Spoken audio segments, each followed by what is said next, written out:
What's going on, everybody? Rob Ferretti here in my mostly empty warehouse, which is great because it's Memorial Day weekend. We are doing a giveaway, and everybody loves giveaways. Giveaways are for trips, experiences, and things.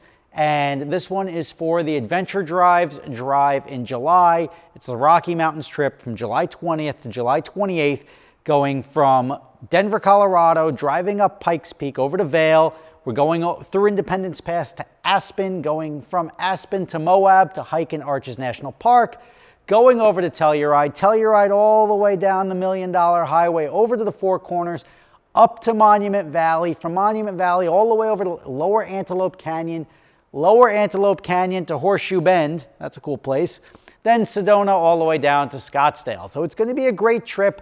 I've got you with the flights, I've got you with a rental car, I'll hook you up with a cool like Audi, BMW, Porsche, something along those lines, and the entire experience. So if you want to get in on that, by all means, go to the link in the description and visit the Super Speeders website, which has the new storefront, and every $5 you spend is going to get you an entry. Now, I changed it a little bit because we have people that just want to enter the competitions but don't actually want anything. There's a digital entry now. For every $5 you spend, you can pick as many as you want. You get an entry to win. So if you go buy even like a shirt, you're getting 6 entries. So if you think about it like that, you get 6 entries per shirt. Whatever you want to spend as much as you want, and I hope to see you out there.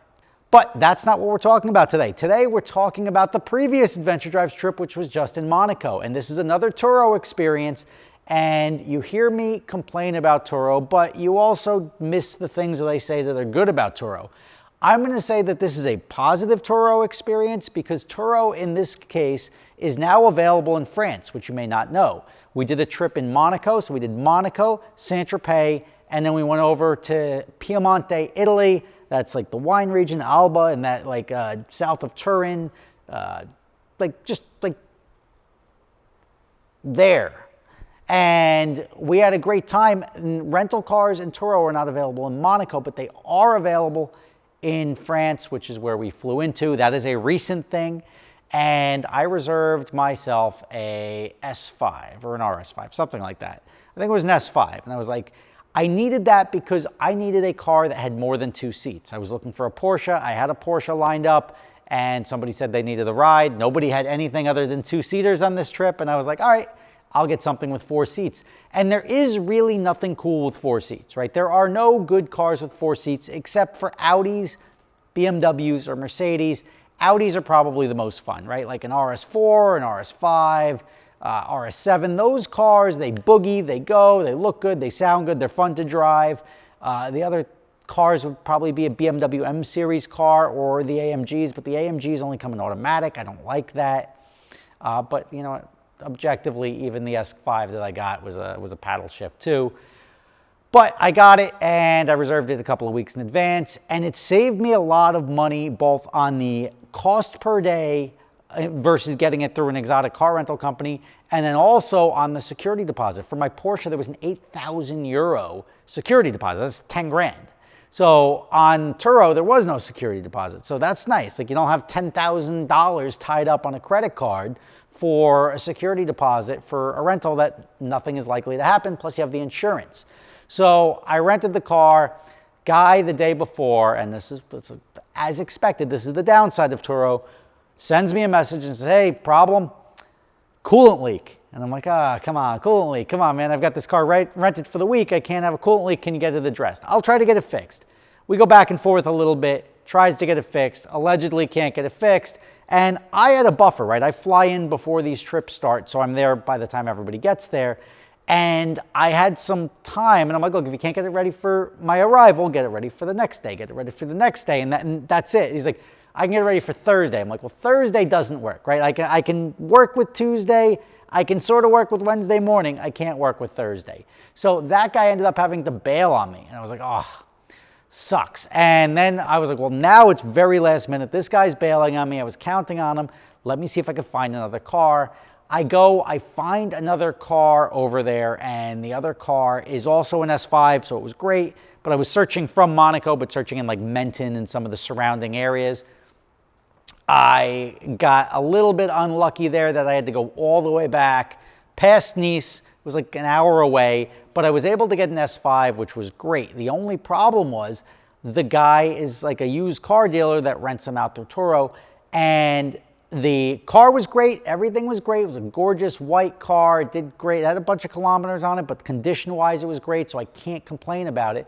But then they were closed on Sunday. So now Saturday, when we got back, while everyone's like hanging out at the pool, I had to then go back and return this car and spend another 2 hours, because remember, it's an hour there and an hour back. So I had to spend another 2 hours out of that day and another 2 hours out of the other day to make up for the fact that my original car didn't deliver. So it sucks when that happens, and that's one of the downsides from Turo. I had two rental customers this week call me and say like, hey, we had a car rented for prom, but now the guy can't deliver it, or he's letting us down. I'm like, all right, what company was it? I'm just curious when this stuff happens. And both times it was Turo.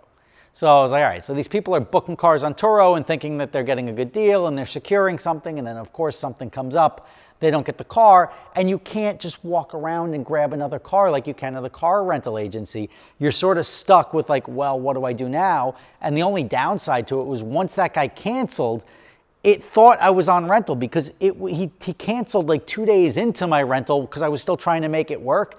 And Turo won't let you book a second car. So here I'm trying to go through Turo customer support to nuke out the first rental so it'll allow me to book a second rental. It was a little bit of a pain in the ass, a little frustrating, but it did save me money. It did give me a good car, and it did provide me with a car that I otherwise probably wouldn't have been able to source from Sixt or Avis or Hertz.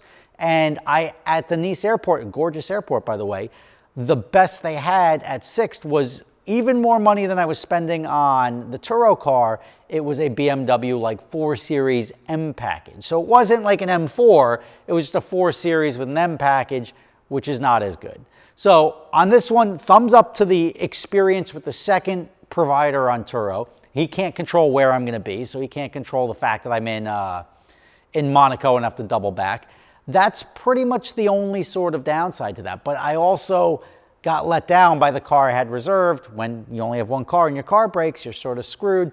I'm assuming that story was legitimate. I can't imagine that it wasn't, but that doesn't matter to me. It had me stuck. The only other problem is when Turo refunded me, it shorted me like 30 or 40 bucks. Currency conversion, I don't know. It doesn't matter. But like for a rental that's canceled, I shouldn't have paid anything. But I'm not picking up the phone to chase somebody down for 30 or 40 bucks. So Turo, good in this case. When we go to our trip in Colorado, there's actually some good Turo options there.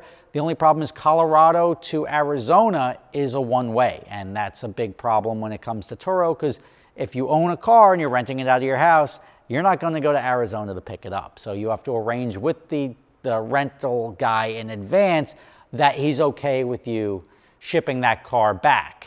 And it's going to come back on a truck or a flatbed. You're going to have to reserve it for extra days. Just more moving parts than renting from a rental agency, or having a rental agency. Once I pick it up, if you rent a car from me and you're returning it wherever, you rent it from here, you're returning it in DC, you're returning it in Ohio, your rental ends when I pick up the car from you. When I've received the car back, I've charged you for transport. I don't charge you for that additional transit time to get back. When you're going through Turo, you have to hire a third-party company, and on a 12-hour drive, it may take them 2 days or 3 days to like fill the truck and then get it back. So you have to factor all that in. All right, so Turo, well, look, Turo works in certain situations. You just have to know what you're getting into. Rob Ferretti, hope you enjoyed the stories. Thanks for watching. See you next time.